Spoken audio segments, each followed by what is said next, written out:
स्मृति में आयोजित इस व्याख्यान माला में आए सभी सम्माननीय उज्जैन के नागरिक बंधुओं, माताओं, बहनों, मंच पर आसीन आज के इस व्याख्यान के अध्यक्ष महोदय परम श्रद्धेय डॉक्टर तेजनकर जी, इस व्याख्यान माला की आयोजन समिति के सभी सम्माननीय पदाधिकारी मित्रों, मैं बहुत आभारी हूं आप सभी का और विशेष रूप से व्याख्यान माला आयोजन समिति का, जिन्होंने मुझे आमंत्रित किया और आपके सामने एक बहुत महत्वपूर्ण विषय पर व्याख्यान करने का मुझे मौका दिया।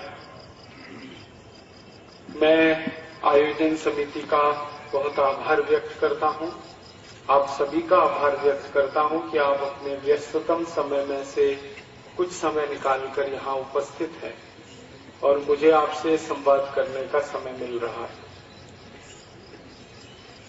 भारत तब और अब, इस विषय पर मुझे आपसे जो बात कहनी है, इस बात की 1-2 मिनट में प्रस्तावना जरूर करूंगा।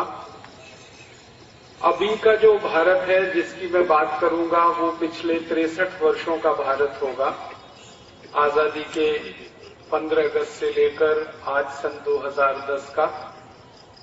और तब वाले भारत की जब मैं बात करूंगा तो वो भारत अंग्रेजों के जमाने के भारत का बात होगी। उससे ज्यादा पीछे वाले भारत में जाने के लिए समय थोड़ा ज्यादा चाहिए और व्याख्यान माला की एक मर्यादा है कि कुछ ही समय में ये पूरी करनी होती है। तो तब वाला भारत होगा लगभग आज से 175 वर्ष पहले का भारत, और अब वाला भारत होगा जो आजादी के पिछले 63 साल का भारत बना है हमारे सामने। भारत अभी का जो है उसके बारे में बात कहना शुरू करता हूं, फिर पीछे चलूंगा। आज का जो भारत है वो आपकी आंखों के सामने है। इस भारत की बहुत सारी अच्छाइयां हैं और बहुत सारी खराबियां हैं। अच्छाइयों के बारे में और खराबियों के बारे में दोनों बात मैं कहने की कोशिश करूंगा आज के भारत की। हमारे भारत में बहुत सारी अच्छाइयां हैं, आज भी वो खत्म नहीं हो गई हैं। उन अच्छाइयों में से एक अच्छाई है कि भारत की मिट्टी दुनिया में सबसे अच्छी है। हमारे खेतों में जो मिट्टी है, ऐसी मिट्टी दुनिया के किसी भी देश के खेतों में नहीं है। दुनिया में कई देशों का प्रवास करने के बाद ये बात मैं अपने अनुभव से कह रहा हूं। अमेरिका के खेतों में इतनी अच्छी मिट्टी नहीं है जितनी भारत के खेतों में है। यूरोप में किसी भी देश के खेत में इतनी अच्छी मिट्टी नहीं है जितनी हमारे यहाँ है। फ्रांस में, जर्मनी में, स्वीडन में, स्विट्जरलैंड में, डेनमार्क में, नॉर्वे में, बेल्जियम में, इंग्लैंड में, स्कॉटलैंड में, आयरलैंड में, यूरोप के किसी भी देश के खेतों में इतनी अच्छी मिट्टी नहीं जितनी हमारे यहाँ है। अमेरिका में तो सवाल ही नहीं उठता, कनाडा में भी नहीं। लैटिन अमेरिका के कुछ देश हैं जहां की मिट्टी भारत के खेतों जैसी ही है। ब्राजील एक देश है, वहां के खेतों की मिट्टी बहुत अच्छी है। अर्जेंटीना के खेतों की मिट्टी भी बहुत अच्छी है। अफ्रीका के कुछ देश हैं, वहां की भी मिट्टी काफी अच्छी है। लेकिन अगर फिर तुलना करेंगे अफ्रीका, लैटिन अमेरिका के देशों में, तो भी भारत की मिट्टी उनसे 21 है, 19 नहीं है।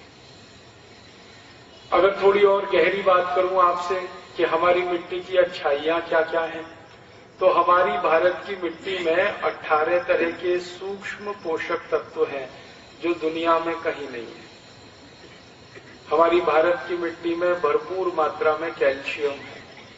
हमारी भारत की मिट्टी में भरपूर मात्रा में आयरन है। हमारी भारत की मिट्टी में भरपूर मात्रा में मैग्नीशियम है, भरपूर मात्रा में मैग्नीज है, भरपूर मात्रा में ऑर्गेनिक कार्बन है हमारी मिट्टी में, भरपूर मात्रा में सल्फर है, मॉलिब्डेनम है, सिलिकॉन है। ऐसे 18 सूक्ष्म पोषक तत्व बहुत अच्छी मात्रा में है। जबकि दुनिया के देशों की मिट्टी में 2 या 3 पोषक तत्व ही मिलते हैं, भारत में 18 सूक्ष्म पोषक तत्व है। ये भारत की सबसे बड़ी अच्छाई है, सबसे बड़ी विशेषता है। दूसरी एक बहुत अच्छाई है इस देश में, वो इसी मिट्टी से शायद जुड़ी है, या मिट्टी वाली अच्छाई उस कारण से है। दूसरी सबसे बड़ी अच्छाई इस देश में है कि यहां भरपूर सूरज का प्रकाश है। सूर्य प्रकाश इस देश में सबसे ज्यादा है। दुनिया में 100 से ज्यादा ऐसे देश हैं जहां एक साल में सिर्फ 4 महीने सूर्य निकलता है। भारत 200 में से अकेला ऐसा देश है जहां एक साल में 365 दिन सूर्य निकलता है। दुनिया के 100 से ज्यादा देशों में कभी कभी संडे होता है। संडे माने छुट्टी नहीं, संडे माने सूर्य का दिन। भारत में एवरी डे इज संडे है, हर दिन यहां सूर्य का दिन है। करोड़ों वर्षों से सूर्य इस देश में है और अगले करोड़ों वर्षों तक रहने की तैयारी है। हमारे भारत की जो मान्यताएं हैं उसके अनुसार भारत में सूर्य का प्रकाश पिछले 200 करोड़ वर्षों से निरंतर मिल रहा है और अगले 200 करोड़ वर्षों तक मिलता रहेगा, जबकि दूसरे देशों में ये सूर्य का प्रकाश आसानी से उपलब्ध नहीं होता। जिन देशों में सूर्य का प्रकाश नहीं मिलता ना, वहां पर लोग एक दूसरे को गुड मॉर्निंग करते हैं। अच्छी सुबह माने सूर्य का प्रकाश मिले तो उनकी सुबह अच्छी हो। भारत में every morning is good morning, every day is Sunday, हर दिन सूर्य का दिन है। अभी पिछले साल अगस्त के महीने में परम पूजनीय स्वामी रामदेव जी और मैं स्कॉटलैंड गए थे। तो हमारी फ्लाइट दिल्ली से डायरेक्ट थी एडिनबरा के लिए। तो जैसे ही हम एयरपोर्ट पे उतरे तो सूर्य बहुत तेज निकला, बहुत तेज सूर्य निकला। तो हमारी फ्लाइट के सारे अंग्रेज हमें विश करने लगे कि आप लोग आए तो ये सूर्य निकला। तो मैंने कहा कितने दिनों में निकला है? तो उन्होंने कहा 3 महीने में तो पहली बार निकला है। और उन्होंने कहा आप जाइएगा मत यहां से, नहीं तो ये चला जाएगा। तो 3-3 महीने में एक दिन उनको सूर्य दिखाई देता है। हम कितने खुश नसीब हैं कि हर दिन हमें सूर्य मिलता है। और एक सबसे गहरी बात कि जिस देश में सूर्य भरपूर होता है उस देश की मिट्टी हमेशा ही अच्छी होती है, क्योंकि मिट्टी के अच्छे होने में सूर्य की सबसे बड़ी भूमिका है।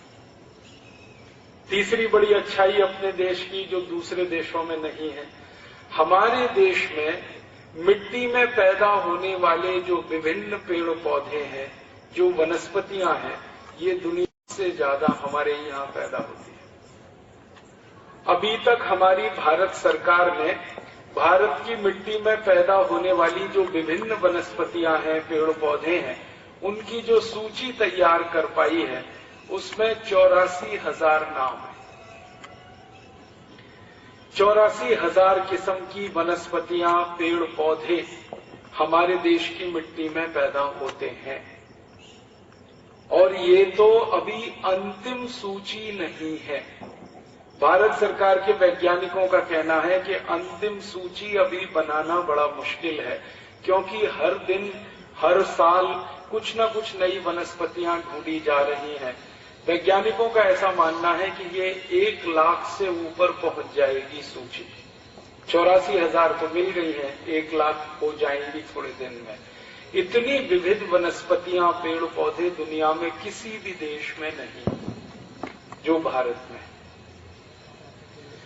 दुनिया का सबसे बड़ा हार्बेरियम जो है ना, वो स्कॉटलैंड में है और वहां 5 लाख से ज्यादा वनस्पतियां और पेड़ पौधे उन्होंने संरक्षित किए हैं। उसमें सबसे ज्यादा जिस देश के पेड़ पौधे हैं वो भारत है। और सारी दुनिया के वैज्ञानिक इस बात पर हैरानी व्यक्त करते हैं कि भारत में जैव विविधता बहुत है, बायोडाइवर्सिटी हमारी बहुत रिच है। ये तीसरी बड़ी विशेषता है। चौथी बड़ी विशेषता हमारे देश की ये है कि हमारे देश की मिट्टी में जो कुछ पैदा होता है वो तो गर्व करने लायक है ही, मिट्टी के नीचे जो पैदा होता है वो भी गर्व करने लायक। भारत में 6,38,365 गांव हैं। उत्तर से लेकर दक्षिण, पूरब से लेकर पश्चिम, आप किसी भी गांव में चले जाइए और एक गांव में थोड़े दिन रहकर इस बात की सूची बनाइए कि उस अकेले एक गांव में क्या पैदा होता है, अकेले एक गांव में। तो आपको सुनकर हैरानी होगी, जितनी चीजें कुल मिलाकर पूरे यूरोप और अमेरिका में पैदा नहीं होती, उससे ज्यादा हमारे एक एक गांव में पैदा होती। भारत के एक एक गांव में गेहूं, चावल, चना, दाल, मटर, दाल की कई किस्में, चने की कई किस्में, धान की कई किस्में, गेहूं की कई किस्में, कई तरह की सब्जियां, कई तरह के फल, कई तरह की जड़ी बूटियां जो औषधि के रूप में हम इस्तेमाल करते हैं, भारत के हर गांव में मिल जाएगी। एक बार मेरा एक जर्मनी के प्रोफेसर के साथ बहस हुई थी भारत और जर्मनी के बारे में। वो जर्मन प्रोफेसर, आज से 10 साल पहले की ये घटना मैं आपसे बयान कर रहा हूं। एक जर्मनी के प्रोफेसर का मेरे साथ झगड़ा हो गया इस बात के लिए कि जर्मनी महान कि भारत महान।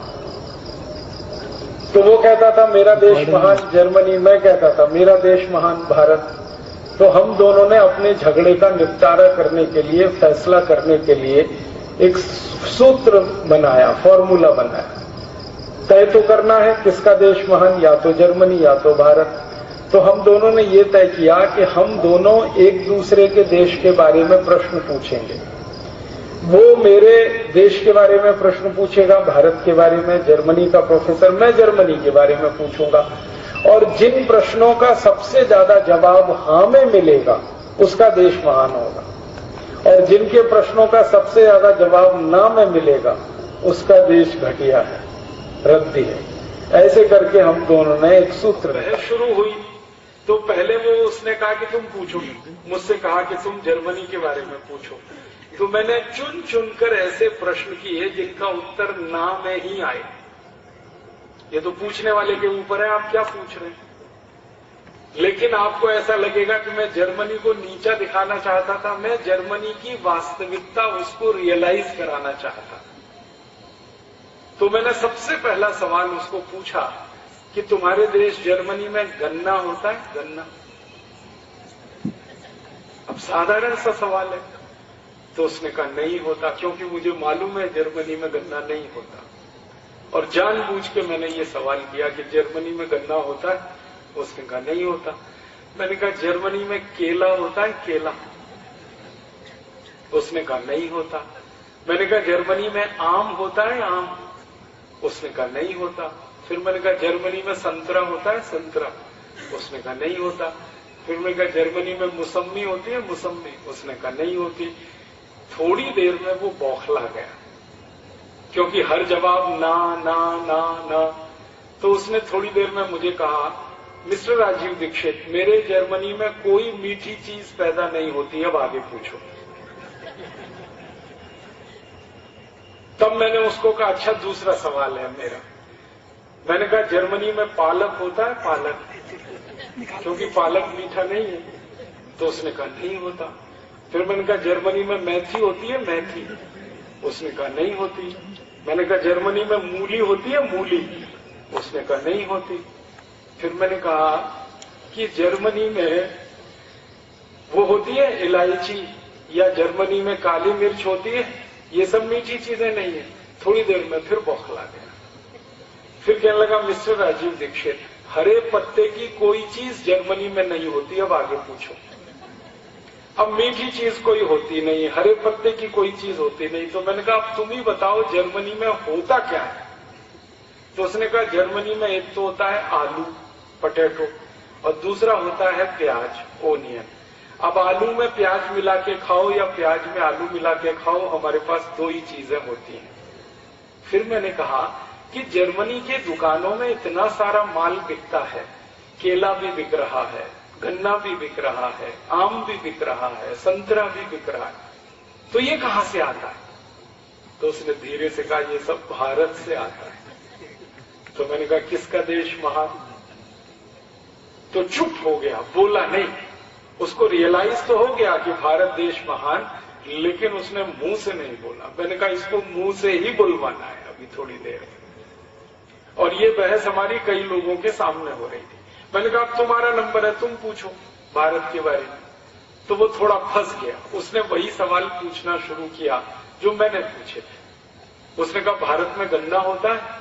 मैंने कहा भैया उत्तर भारत, दक्षिण भारत, पूर्वी भारत, पश्चिम भारत, मध्य भारत, पूरे भारत में गन्ना होता है। और भारत में 6,38,365 गांव हैं, इनमें से 4 लाख गांवों में गन्ना होता है। और भारत में एक गन्ना बहुत मोटा होता है, एक गन्ना बहुत पतला होता है, एक काला गन्ना होता है, एक लाल गन्ना होता है, एक हरा गन्ना होता है, एक थोड़ा सा पीले रंग का गन्ना होता है। 2550 जातियों का गन्ना इस देश में होता है। अब बोलो। तो कहने लगा आई कांट बिलीव इट। मैंने कहा ये तुम्हारी प्रॉब्लम है, मेरी नहीं।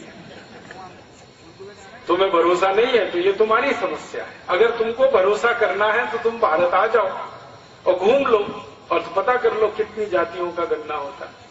फिर उसने दूसरा सवाल पूछा, केला होता है भारत में? मैंने कहा केला ही केला होता है। हमारे यहाँ उत्तर भारत का अलग केला, दक्षिण भारत का अलग केला, पश्चिम भारत का अलग केला, पूर्वी भारत का अलग केला, कहीं मोटा केला, कहीं पतला केला, कहीं छोटा केला, कहीं लाल केला, कहीं हरा केला। हमने कहा केले की भारत में कम से कम 1000 प्रजातियां हैं। कहने लगा यस। मैंने कहा यस। फिर कहने लगा आई कांट बिलीव, मुझे भरोसा नहीं हो सकता। फिर मैंने कहा तीसरा सवाल पूछो। तो उसने पूछा आम होता है? तो उसने सवाल किया था मैंगो को, कि भारत में मैंगो होता है। मैंने कहा मैंगो तो एक शब्द है, हमारे यहाँ तो मैंगो की जातियां 5000 से ज्यादा है। लंगड़ा है, चौसा है, दशहरी है, तोतापुरी है, कलमी है, ऐसी 5000 जातियों का आम है भारत में।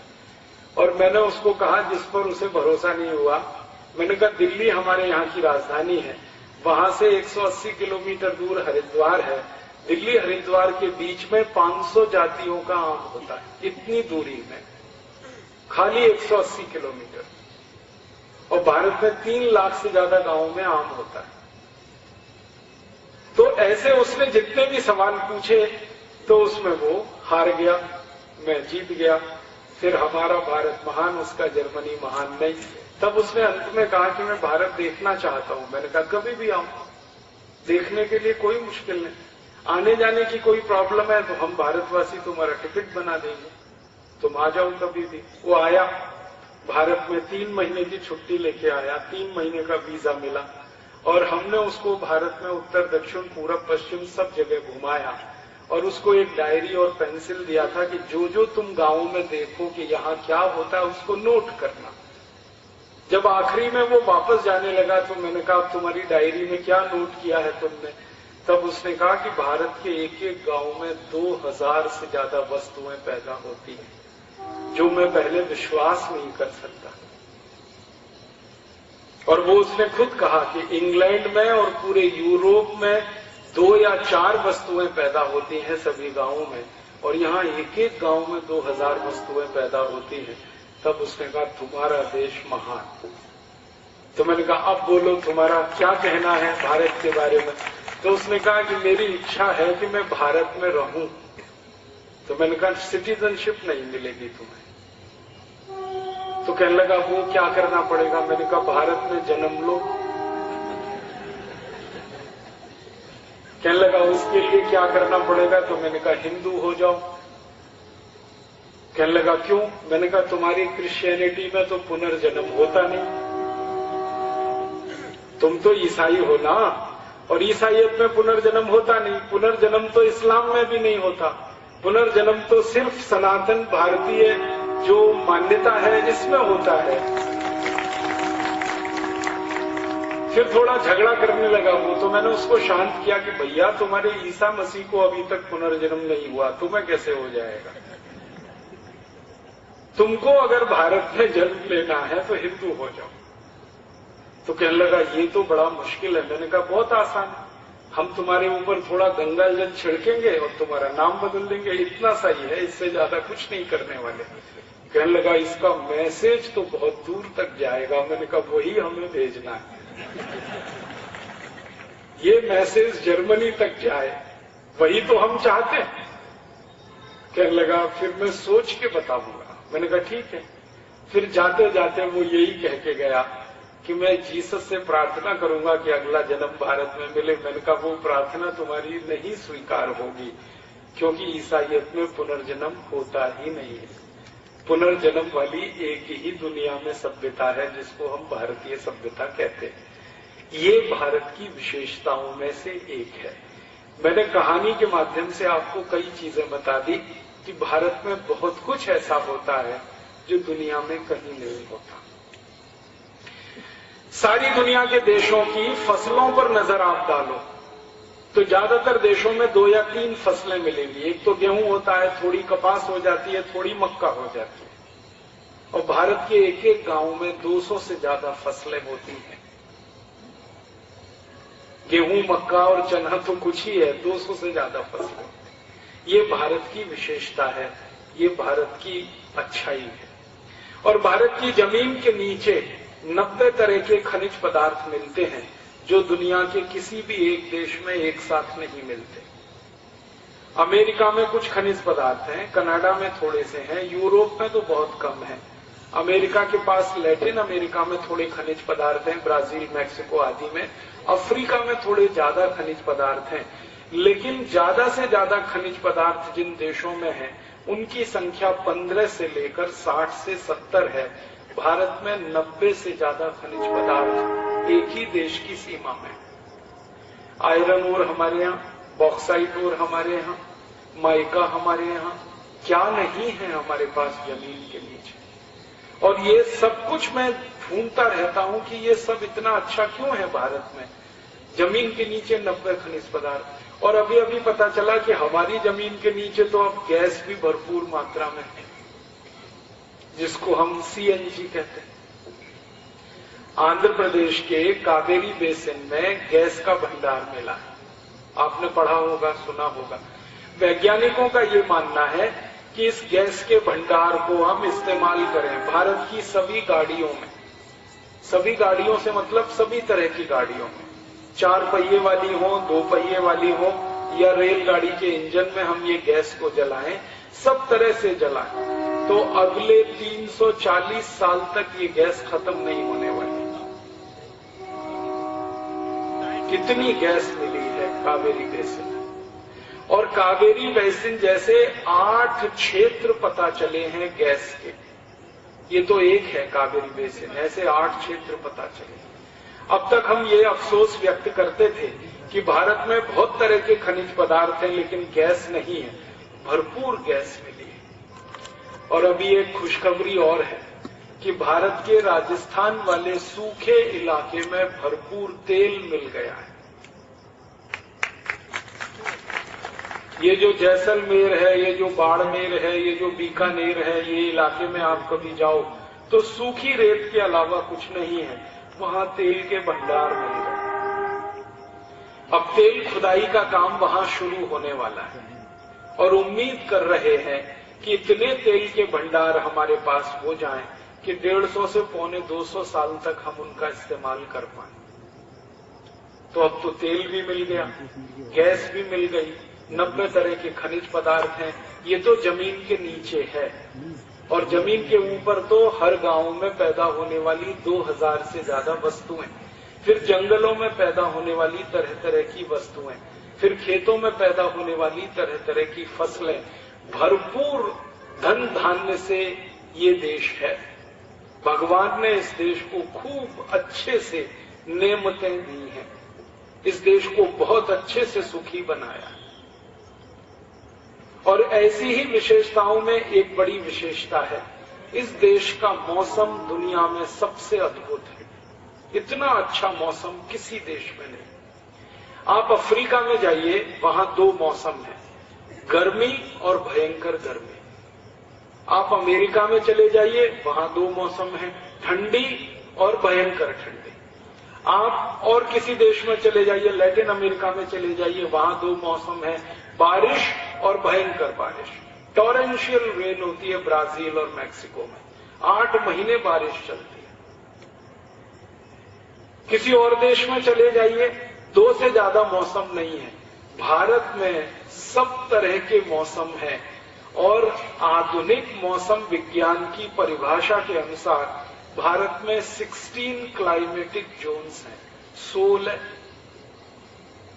हम तो 6 ऋतुओं को गिनते थे ना भारत की मान्यता में, और आधुनिक विज्ञान के हिसाब से 16 ऋतुएं हैं इस देश में। सर्दी भी मिलेगी, भयंकर सर्दी भी मिलेगी, गर्मी भी मिलेगी, भयंकर गर्मी भी मिलेगी, बारिश भी मिलेगी, भयंकर बारिश भी मिलेगी, बीच में बसंत भी मिलेगा, बीच में शरद भी मिलेगा।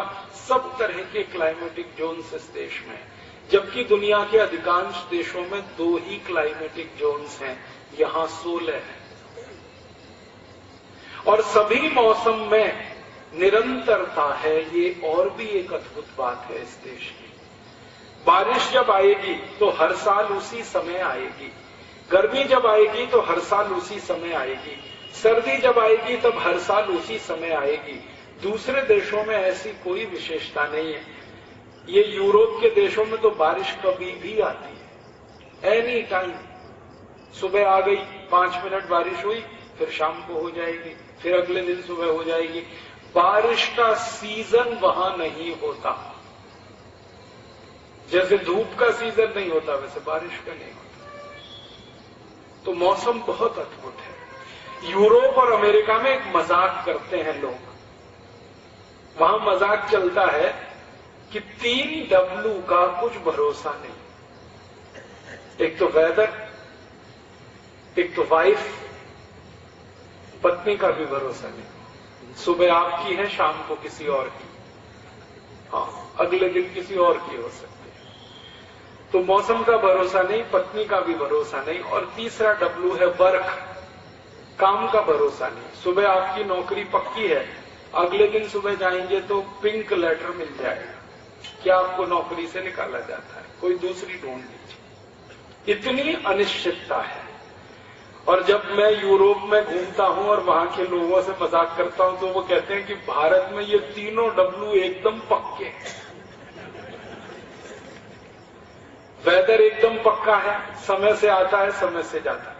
वाइफ तो इतनी पक्की है कि 7-7 जन्म तक एक ही रहती है, वो सोच ही नहीं सकते इसको। और वर्क एकदम पक्का है, यहां जल्दी किसी की नौकरी नहीं जाती, कार भी जल्दी नौकरी नहीं लेती। पहले आपको नोटिस देगी, फिर आपको सस्पेंशन होगा, बहुत दिन तक आधी सैलरी में काम चलता रहेगा, सस्पेंशन फिर रद्द होकर वापस नौकरी मिल सकती है, टर्मिनेशन तक तो बहुत देर में नंबर आता है। और नौकरियां यहां ऐसे पक्की होती हैं कि मेरे पिताजी ने इनके यहां काम किया, मैं भी उनके यहां काम कर रहा हूं, मेरा बेटा भी करेगा, उसका भी बेटा करेगा, ऐसी पक्की नौकरियां होती हैं। क्योंकि हम संबंधों को मानते हैं, काम को नहीं। तो भारत की ये बहुत बड़ी विशेषता है, वेदर, वाइफ और वर्क तीनों पक्के हैं। और इसलिए दुनिया के देशों में बताए क्या बातें चलती हैं भारत के, ये मत करो, आंख में तकलीफ है, हाँ ये है। जब मजाक करते हैं हम लोग तो वो लोग कहते हैं कि भारत में चूंकि वाइफ भी पक्की है, वेदर भी पक्का है, वर्क भी पक्का है, इसलिए भारत के लोग टेंशन फ्री है, स्ट्रेस फ्री। और यूरोप और अमेरिका में ये तीनों ही पक्के नहीं है, इसलिए लोगों को सबसे ज्यादा टेंशन है और सबसे ज्यादा स्ट्रेस है। और आपको एक हैरान करने वाली बात बताता हूं, चूंकि टेंशन और स्ट्रेस उनकी जिंदगी में सबसे ज्यादा है, इसलिए बीमारियां उन देशों में भयंकर है। आप किसी देश में चले जाओ, स्वीडन में चले जाओ, स्वीडन की सड़कें दुनिया में सबसे अच्छी मानी जाती है, उतनी अच्छी सड़कें किसी देश में नहीं है। लेकिन आपको हैरानी होगी ये जानकर कि स्वीडन में सबसे ज्यादा कमर दर्द के मरीज हैं, जहां की सड़कें सबसे अच्छी। हाँ, समझ में नहीं आती ये बात। कमर दर्द क्यों होना चाहिए? भारत में होना चाहिए कमर दर्द, जहां सड़कें कम, खड्डे ज्यादा है। खड्डों में सड़क रहती है, सड़क में खड्डे रहते हैं, तो यहां कमर दर्द हो तो समझ में आता है। लेकिन स्वीडन में सबसे ज्यादा कमर दर्द है, सिर्फ कारण उसका मेंटल स्ट्रेस और टेंशन। जबकि सड़कें एकदम ऐसी हैं जैसे मछली पानी में तैरती है ना, स्वीडन में ऐसे कार चलती है सड़क, फिर भी ये समस्या है। स्पेन में सबसे ज्यादा आत्महत्याएं होती हैं, जबकि स्पेन दुनिया के सबसे विकसित देशों में गिना जाता है। प्रति व्यक्ति जनसंख्या के अनुसार सबसे ज्यादा आत्महत्या होती है। जबकि सब चीजें वहां हमसे अच्छी हैं। लेकिन एक ही चीज में वहां मेंटल स्ट्रेस और टेंशन इतना ज्यादा है कि लोग अपनी हत्या खुद ही कर लेते हैं। यूरोप और अमेरिका में भी आत्महत्याएं दुनिया में सबसे ज्यादा है। जापान उसके बाद दूसरे नंबर पर है। भारत का नंबर तो 100वां है आत्महत्या करने वाले देशों में। बहुत सारी विशेषताएं हैं हमारे देश में। एक दो और विशेषताएं बताऊं। हमारे देश के लोग इतने भोले भाले, इतने सीधे साधे दुनिया में कहीं नहीं। आप अमेरिका जाओ, यूरोप जाओ और आप अनजान जगह पे जाओ और किसी से पते वते पूछना शुरू कर दो, हो सकता है आपको पुलिस स्टेशन में पहुंचा दे, हाँ, गिरफ्तार करा दे। आप अगर किसी से पता पूछ रहे हैं ना, तो सीधे एक ही शक करेगा कि ये आतंकवादी है, ये उग्रवादी है, और पुलिस को फोन करेगा, हक को पकड़वाएगा। और ज्यादातर लोग पता बताएंगे नहीं, बता देंगे तो गलत बता देंगे। ऐसे लोग हैं वहां के। जैसी बर्फ होती है ना, वैसे लोग हैं, हाँ, बर्फ जैसे ही लोग। और भारत में अगर किसी से आप पता पूछ लो तो घर तक छोड़ के आएगा, हाँ हाँ, फोकट का काम करेगा, घर तक छोड़ेगा, एक पैसा नहीं मांगेगा। और अमेरिका में तो इतने बेशर्म है, यूरोप में भी, कि गलती से पता पूछ लिया तो पैसे मांग लेते, कितने डॉलर दे दो, नहीं दिया तो चाकू निकाल के ले लेंगे आपसे, पर्स छीन लेंगे आपका, मैंने पता बताया था, इतना पैसा दो। भारत के लोग तो फोकट में ही गांव तक छोड़ के आ जाते हैं, घर तक छोड़ के आ जाते हैं। आप पूछो जरा सा उससे कि फलाने का घर कहाँ, देखो कितनी तन्मयता से बताता है वो। सब दुनिया भूल जाएगा, फिर आपको इतने बढ़िया से एक्सप्लेन करेगा कि इधर दाहिने तरफ चले जाना, फिर बाईं तरफ चले जाना, बिल्कुल घर तक पहुंचा देगा। ऐसे लोग दुनिया में सिर्फ भारत में, अद्भुत लोग हैं। और एक दो विशेषता बताता हूं भारत की। भारत में प्रति व्यक्ति अनाज का उत्पादन अमेरिका से बहुत कम है। हमारे यहाँ एक व्यक्ति के हिसाब से अनाज का उत्पादन 200 किलो है। अमेरिका में एक व्यक्ति के हिसाब से अनाज का उत्पादन 980 किलो है अमेरिका में। माने अमेरिका में पर कैपिटा फूड ग्रेन्स की अवेलेबिलिटी, उपलब्धता भारत से 4 गुनी ज्यादा है, 4.5 गुनी ज्यादा है। उनके यहाँ अनाज हमसे ज्यादा है, समझ में आया?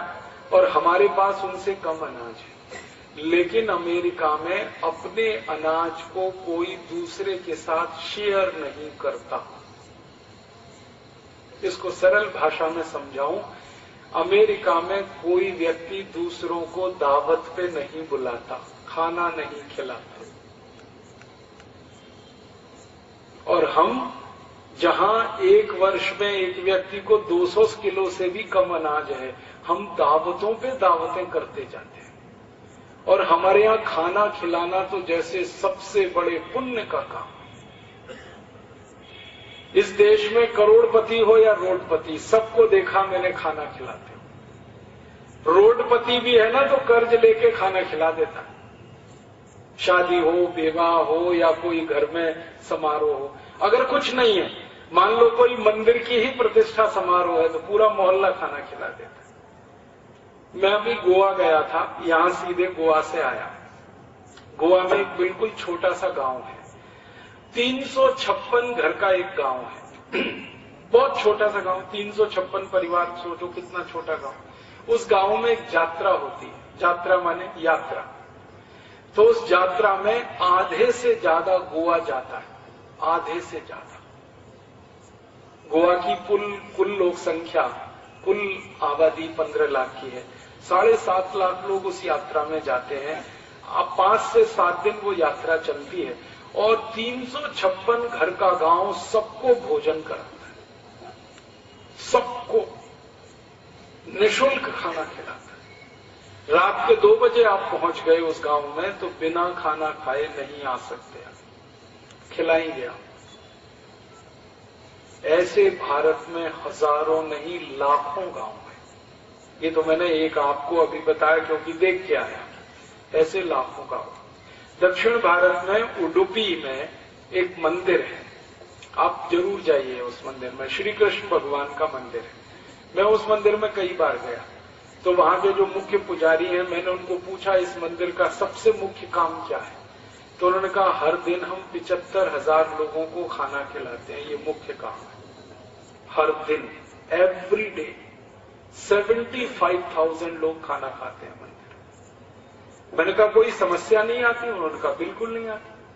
मैं पूछा इतना खाना आता कहां से? पता नहीं, भगवान देता, ऐसा बोला पुजारी। हाँ, कहां से आ जाता मुझे खुद नहीं मालूम। घी कहां से आ जाता है, चावल कहां से आ जाते हैं, दाल कहां से आ जाती है, सब्जियां कहां से आ जाती हैं, पता ही नहीं। आम के सीजन में आम कहां से आ जाता है, सब लोग दे जाते हैं। और कितने साल से ये चल रहा है? तो उन्होंने कहा 400 साल से ये चल रहा है। 400 साल हो गए। एक दिन के लिए भी ऐसा दिन नहीं आया जब खाना नहीं मिला उस मंदिर।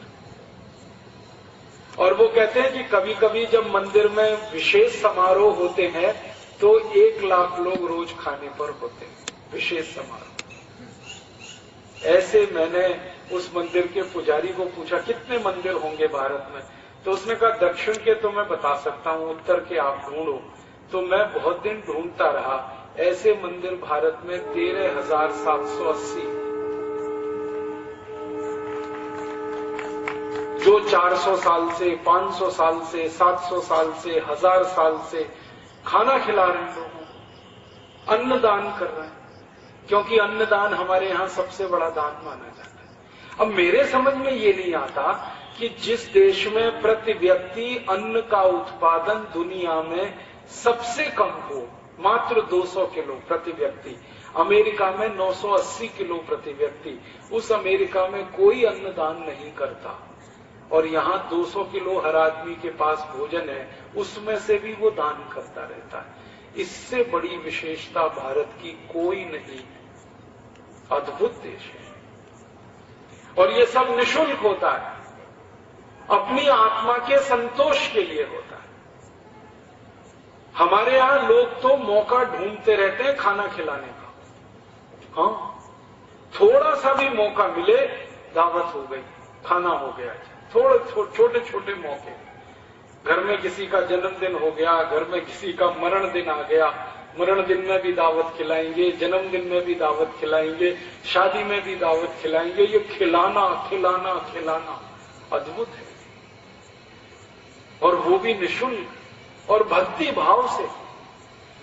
जो खिला रहा है ना, उसके मन में भाव क्या होता है कि इसने खाया मेरा खाना, यही बड़े पुण्य की बात है।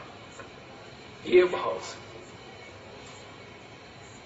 एक होता है दान का भाव, एक होता है दासोह का भाव। दान के भाव में थोड़ा अहंकार रहता है, दासोह के भाव में विनम्रता रहती है। तो भारत दासोह वृत्ति के लोग हैं। भारत खिलाएंगे भी, पैर छुएंगे, दक्षिणा देंगे उसको कि आपने खाना हमारा स्वीकार किया। मैं तमिलनाडु, कर्नाटक में बहुत घूमा हूं, केरल में भी बहुत घूमा हूं। वहां के छोटे छोटे गांवों में जाता हूं तो उन गांवों के जो साधारण लोग हैं ना, उनको मैं देखता हूं। 11 बजे के आसपास सब घर के लोग बाहर आके खड़े हो जाएंगे। तमिलनाडु के हजारों गांवों में देखा, केरल में भी देखा, कर्नाटक में भी देखा। 10-11 बजे के आसपास बाहर आके खड़े हो जाएंगे घर के, इंतजार करते। किसका इंतजार करें? उनको पूछो आप 10-11 बजे घर के बाहर रोज खड़े होकर किसका इंतजार करते हैं? तो कहते घर में भोजन बना है, पहले किसी अतिथि को खिलाएं, तो अतिथि का इंतजार करें। और मैंने कहा कोई अतिथि नहीं आया तो उनका उस दिन भोजन नहीं करते, छोड़ देते, उपवास करते और ईश्वर से प्रार्थना करते हैं कि हमसे क्या गलती हो गई जो आज हमारे घर कोई अतिथि नहीं आया भोजन लेने के लिए। हजारों गांवों में ये परंपरा अभी तक कायम है। एक जमाना था जब भारत में बहुत अन्न पैदा होता था। आज भारत में अन्न का उत्पादन बहुत कम है। उसके कारण मैं बताऊंगा आपको क्यों है। जिस जमाने में अन्न बहुत होता था इस देश में, उस समय ये अन्नदान की परंपरा आई तो समझ में आता है। जब देश में अन्न का उत्पादन इतना कम हो गया है तो भी अन्नदान की परंपरा छूटती नहीं है। ये भारत की बहुत बड़ी विशेषता है।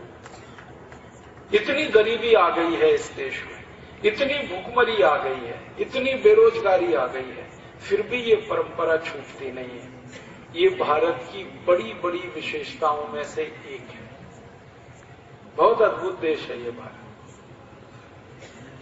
तो ये तो बहुत सारी अच्छाइयां हो गई देश की, लेकिन अब इन्हीं को वर्णन करता जाऊं तो 2-3 घंटे और निकल जाएंगे। समय कुल 2 घंटे है मेरे पास। अब मैं थोड़ा सा आता हूं, कुछ बुराइयां भी हैं हम, और ये बुराइयां भी हमें ध्यान में रहें तो हमें रास्ता दिखाई देगा कि कहां जाना है, कैसे जाना है, कितना जाना है। बुराइयां कुछ हैं हमारे देश में, उनमें से एक बुराई है, इस समय के भारत की बात हो रही है, ये तब के भारत की बात नहीं कर रहा हूं, अब के भारत की सबसे बड़ी बुराई हम में है, गरीबी आ गई है। और गरीबी कोई थोड़ी बहुत नहीं है। भारत सरकार के आंकड़ों के अनुसार 120 करोड़ की लोक संख्या, जनसंख्या में 84 करोड़ लोग भयंकर गरीब हैं। हमारी इस समय जो सरकार चल रही है, जिसके प्रधानमंत्री माननीय डॉक्टर मनमोहन सिंह है, इस सरकार ने थोड़े दिन पहले एक कमीशन बिठाया था और उस कमीशन के एक अध्यक्ष बनाए गए थे। उनका नाम है प्रोफेसर अर्जुन सेन गुप्ता। बहुत बड़े अर्थशास्त्री हैं और ये ऐसे अर्थशास्त्री हैं जिनकी दुनिया भर में प्रशंसा होती है। ईमानदारी के लिए मेहनती हैं, कर्मठ हैं और सही को सही कहते हैं, गलत को गलत कहते हैं। श्रीमती इंदिरा गांधी के समय में प्रोफेसर अर्जुन सेन गुप्ता उनके आर्थिक सलाहकार हुआ करते थे और श्रीमती गांधी अगर कोई गलती किया करती थी तो 2 टूक कहते थे कि ये आपने गलती किया। प्रधानमंत्री को भी कहने की हिम्मत, ऐसे व्यक्ति हैं अर्जुन सेन गुप्ता। उनको भारत सरकार ने एक जिम्मेदारी दी कि आप गरीबों के बारे में पता लगाओ, कितने गरीब हैं, क्योंकि कभी आंकड़े आते थे 37 करोड़ गरीब हैं, कभी आते थे 33 करोड़ गरीब हैं। कोई सरकार आंकड़ों को घटा बढ़ा कर देती थी, छोटा बड़ा करती थी। अर्जुन सेन गुप्ता ने 4 साल बड़ी मेहनत की और पूरी पारदर्शिता और ईमानदारी से उन्होंने एक रिपोर्ट बनाई। उस रिपोर्ट का नाम है अर्जुन सेन गुप्ता कमीशन रिपोर्ट। उस रिपोर्ट के आंकड़े हैं कि 84 करोड़ लोग अत्यंत दरिद्र हैं इस देश में, 120 करोड़ की जनसंख्या। और उनकी गरीबी के बारे में अर्जुन सेन गुप्ता कमीशन की रिपोर्ट में लिखा हुआ है कि 84 करोड़ लोगों को एक दिन में खर्च करने के लिए 20 रुपए नहीं है एक दिन में। 50 करोड़ लोगों को एक दिन में खर्च करने के लिए 10 रुपए नहीं। 25 करोड़ लोगों को एक दिन में खर्च करने के लिए 5 रुपए नहीं। 15 करोड़ लोगों को एक दिन में खर्च करने के लिए 1 रुपया नहीं। और 10 करोड़ लोगों के पास एक दिन में खर्च करने को 50 पैसा नहीं है। इतनी गरीबी में 84 करोड़ लोग रहते हैं। अर्जुन सेन गुप्ता कमीशन की रिपोर्ट कहती है कि 37 करोड़ लोग हर दिन भूखे सोते हैं। उसी रिपोर्ट में लिखा हुआ है कि 37 करोड़ लोगों के शरीर पर 2 कपड़े नहीं होते। ऊपर अगर कपड़ा है तो नीचे नहीं होगा, नीचे है तो ऊपर नहीं होगा। मैंने भारत की दरिद्रता के खूब अच्छे से दर्शन किए हैं। मैं अक्सर उड़ीसा जाता हूं, बंगाल जाता हूं, बिहार जाता हूं, झारखंड जाता हूं और देखता हूं गरीबी कैसी। उड़ीसा में एक बार मैं कालाहांडी क्षेत्र में गया था। वहां मेरे व्याख्यान का आयोजन हुआ था। उस व्याख्यान में 3 लोग आए थे सुनने के लिए। एक मैं खुद था, एक माइक लगाने वाला और एक दरी बिछाने वाला। 3 लोग आए थे। मैंने माइक वाले भाई को पूछा कि व्याख्यान किसको करना है, यहां तो कोई आया है। तो उसने कहा मैं सामने बैठ जाता हूं, मुझे भाषण करो। मैंने कहा तुम अकेले सुनोगे? उसने कहा मैंने माइक ऐसा सेट किया है कि सब अपने घर में बैठ के सुनेंगे। तो मैंने कहा जो घर में बैठ के सुन सकते हैं वो सामने भी आ सकते हैं। तब उसने बहुत उदासी के साथ कहा वो आपके सामने नहीं आ सकते क्योंकि उनके शरीर पर कपड़े नहीं। तो मैंने कहा मुझे उनके घर ले चलो। तो उसने कहा चलो। तो उसने सबसे पहला घर जो मुझे दिखाया वो गांव के सरपंच का घर था और सरपंच के घर की कुल लंबाई 10 फीट, चौड़ाई 10 फीट, एक झोपड़ा आधा टूटा, पानी टपकता हुआ। मैंने उसमें खटखट किया तो सरपंच की पत्नी बाहर आई। तो मैंने देखा उस मां के शरीर पर ऊपर तो कोई वस्त्र नहीं था, नीचे उसने एक फटा हुआ तौलिया लपेटा हुआ था जो पूरा नहीं था। तो मैंने उससे कहा, आप अंदर जाओ, अपने पति को भेजो। तो थोड़ी देर में जब उसका पति बाहर आया तो मेरी आंख में आंसू आ गए ये देखकर कि वो वही फटा हुआ तौलिया लपेट कर आया था जिसको पत्नी लपेट के आई थी।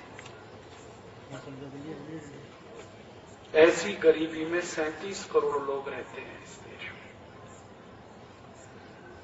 बेरोजगारी की हालत कैसी है इस देश में? बेरोजगारी के बारे में भारत सरकार का कहना है कि भारत में सही रोजगार, जिसको सम्मानजनक रोजगार कहते हैं, वो सिर्फ 3.5 करोड़ लोगों के पास है। बाकी के पास तो कोई रोजगार ही नहीं है सम्मानजनक।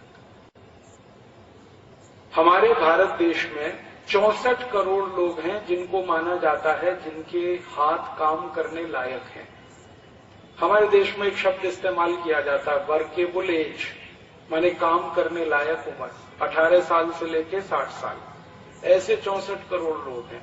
उनमें से सिर्फ 3.5 करोड़ लोगों को सम्मानजनक काम है, बाकी को कोई सम्मानजनक काम ही नहीं है। और ये 3.5 करोड़ लोग कौन हैं? 15 लाख लोग हैं जो आर्मी में काम करते हैं, 17 लाख लोग हैं जो रेलवे में हैं, करीब 18 लाख के आसपास बैंक और बीमा कंपनियों में, 40 लाख से ज्यादा पब्लिक सेक्टर्स में, फिर केंद्र सरकार की नौकरी में, फिर राज्य सरकार की नौकरी में, फिर नगर पालिका की नौकरियों में। कुल मिलाकर 3.5 करोड़ हैं पूरे देश में।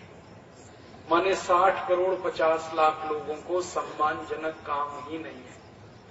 इनमें से आधे से ज्यादा लोग, 30 करोड़ से ज्यादा लोग ऐसे हैं जिनको साल में सिर्फ 3 महीने काम मिलता है। जब खेत में कोई कटाई होती है या खेत में कोई बुआई होती है या निराई गुड़ाई होती है, तब उनको काम मिलता है।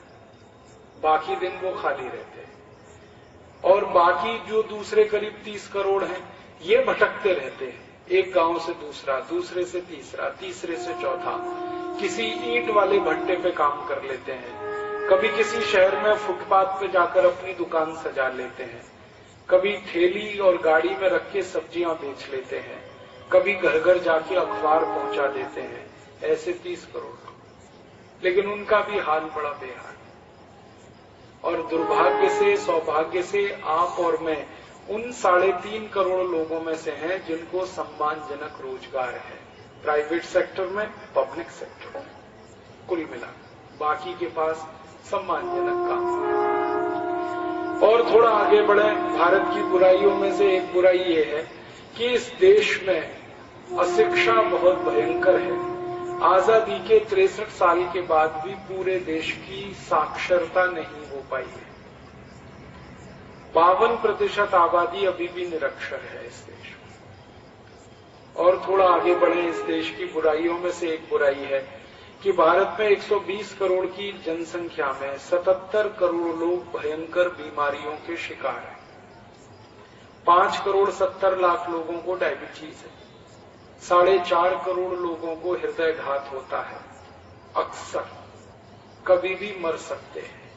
कोलेस्ट्रॉल, ट्राइग्लिसराइड इतना बढ़ा हुआ है उनका, कभी भी हार्ट अटैक आए और मर जाए। 8 करोड़ भारतवासियों को कैंसर है, 24 लाख हर साल कैंसर से मरते हैं इस देश में। 12 करोड़ भारतवासियों की आंखों के रोग हैं, 14 करोड़ लोगों को लंग्स के रोग हैं, 17 करोड़ लोगों को घुटने, कमर, कंधों में दर्द है, गाउट है, आर्थराइटिस है। 20 करोड़ से ज्यादा लोगों को हाइपरटेंशन, बहुत बुरी हालत है। और इससे भी बुरी हालत है कि सरकार के पास इन 77 करोड़ लोगों की बीमारी के इलाज के लिए पैसे नहीं है। केंद्र सरकार के पास एक साल में 22,300 करोड़ का बजट है कुल मिलाकर पूरे देश के लिए। इसमें से लगभग 20,000 करोड़ रुपए सरकारी अस्पतालों के डॉक्टर, नर्सेज और वार्ड बॉय की तनख्वाह देने में चला जाता है। 2,300 करोड़ लोगों की चिकित्सा के लिए बचता है। मैंने कैलकुलेशन किया, तो हर व्यक्ति के लिए एक साल में चिकित्सा का खर्च 20 रुपए है सरकार के पास। एक साल में 20 रुपए। अब 20 रुपए में तो सर्दी जुकाम भी ठीक नहीं हो सकता। भारत की बुराइयों में से एक बुराई है कि यहां जो बच्चे पैदा होते हैं 65% बच्चे जन्म के समय एनीमिया के शिकार होते हैं। विटामिन सी की भरपूर कमी लेके पैदा होते हैं 65% बच्चे, और 50% से ज्यादा गर्भवती माताएं वो एनीमिया की शिकार हैं इस देश में। 5 साल से कम उम्र के बच्चों को दुनिया में सबसे ज्यादा कुपोषित माना जाता है भारत में। सबसे ज्यादा कुपोषित बच्चे भारत में हैं 5 साल की उम्र से कम। और कुछ बुराइयां हैं जो इस देश में आ गई हैं। दुनिया का महाभ्रष्ट देश है ये भारत इस समय। दुनिया में 200 देश हैं, उनमें से महाभ्रष्ट देशों की एक सूची तैयार की गई है। उसमें सबसे पहले नंबर पर बांग्लादेश है, दूसरे नंबर पर पाकिस्तान है, तीसरे नंबर पर भारत है। मतलब ये तीनों एक ही देश है। 1947 के पहले तो एक ही था। सबसे भ्रष्ट देश। भ्रष्टाचार का आलम क्या है इस देश में? एक प्रधानमंत्री हुए श्री राजीव गांधी, वो कहते थे कि किसी भी गरीब आदमी के विकास के लिए जब मैं 1 रुपया भेजता हूं तो उस गरीब आदमी तक 15 पैसा ही पहुंचता है, 85 पैसा बीच में ही लुट जाता है। ये राजीव गांधी ने कहा था। जब उनको लोकसभा में ये पूछा गया कि ये कौन लूटता है 85 पैसा, तो उन्होंने कहा हम लूटते। खुल के कहा था, हम लूटते। तो एक सांसद ने पूछा हम का मतलब क्या? तो राजीव गांधी ने कहा कि हम पॉलिटिशियंस, हम ब्यूरोक्रेट्स और हम कर्मचारी तीनों मिलकर लूटते हैं इस देश में। और 1 रुपए में से 85 पैसा लूटते हैं, जो आपके द्वारा टैक्स में दिया जाता है उसमें से लूटते हैं। अब राजीव गांधी तो जीवित नहीं है, उनका बेटा राहुल गांधी इस समय लोकसभा में है। उसने अभी एक बात कही, उसने कहा मेरे पिताजी के जमाने में 1 रुपए में से 85 पैसा लूटा जाता था और 15 पैसा गरीबों तक पहुंच पाता था। अब मेरे जमाने में 1 रुपए में से 92 पैसा लूटा जाता है, 8 पैसा ही गरीबों तक पहुंच पाता है। राहुल गांधी को पूछा गया कि तुमने ये हिसाब कहां से निकाला? तो उसने कहा ये मेरा हिसाब नहीं है, भारत की एक सबसे बड़ी संस्था है जिसका नाम है CAG, controller and auditor general of India, उनका हिसाब है। मैं तो लोकसभा में सिर्फ प्रस्तुत कर रहा हूं इसको। अब 1 रुपए में से 92 पैसा लूटा जाता है। इतना भ्रष्टाचार, इतनी रिश्वतखोरी इस देश की। हमने इस विषय पर थोड़ा गंभीर अध्ययन किया तो पता चला कि आजादी के पिछले 63 वर्षों में ये भ्रष्टाचार इतना अधिक हुआ है कि हम हैरान हो जाते हैं। जब आजादी आई थी, पंडित जवाहरलाल नेहरू देश के प्रधानमंत्री बने। उनका सबसे पहला भाषण लोकसभा में जो हुआ, उसमें उन्होंने कहा था कि मेरी सबसे बड़ी लड़ाई भ्रष्टाचार के खिलाफ है। और नेहरू जी ने लोकसभा में ये कहा था कि एक भी भ्रष्ट आदमी मुझे मिलेगा तो बिजली के तार से उल्टा लटका दूंगा उसे। ये नेहरू जी कहा करते थे। वो नेहरू जी 17 साल लड़ते रहे, भ्रष्टाचार लगातार बढ़ता रहा। उन्हीं के समय में सबसे बड़ा घोटाला हुआ। नेहरू जी के जो रक्षा मंत्री थे ना, वीके कृष्ण मेनन, उन्होंने ही सबसे बड़ा घोटाला किया था, जिसका नाम था जीप स्कैंडल। उन्होंने चेकोस्लोवाकिया नाम के देश से कुछ जीपें खरीदी, कागज पर, वास्तव में नहीं आई। पैसे चले गए, जीप नहीं आई, और उसमें वीके कृष्ण मेनन पकड़े गए थे। नेहरू जी ने तब ये कहा था, जब वीके कृष्ण मेनन पकड़े गए तो लोकसभा में उन्होंने कहा कि भ्रष्टाचार के बिना लोकतंत्र चल नहीं सकता। जब पद ग्रहण किया था नेहरू जी ने तो बोला था कि एक आदमी भी भ्रष्टाचार करेगा तो बिजली के तार से उल्टा लटका दूंगा। जब उनका रक्षा मंत्री पकड़ा गया भ्रष्टाचार में, तब संसद में बयान दिया कि लोकतंत्र बिना भ्रष्टाचार के चल नहीं सकता। भ्रष्टाचार वो तेल है जो लोकतंत्र की मशीन को चलाता है। तो कहानी खत्म हो गई, माने भ्रष्टाचार बढ़े और बढ़े। उसके बाद श्रीमती गांधी ने 14 साल देश में भ्रष्टाचार के खिलाफ लड़ाई लड़ी, कम नहीं हुआ और बढ़ गया। राजीव गांधी लड़ते रहे भ्रष्टाचार के खिलाफ लड़ाई, उनका हश्र आपकी आंखों के सामने था। फिर नरसिम्हा राव लड़ते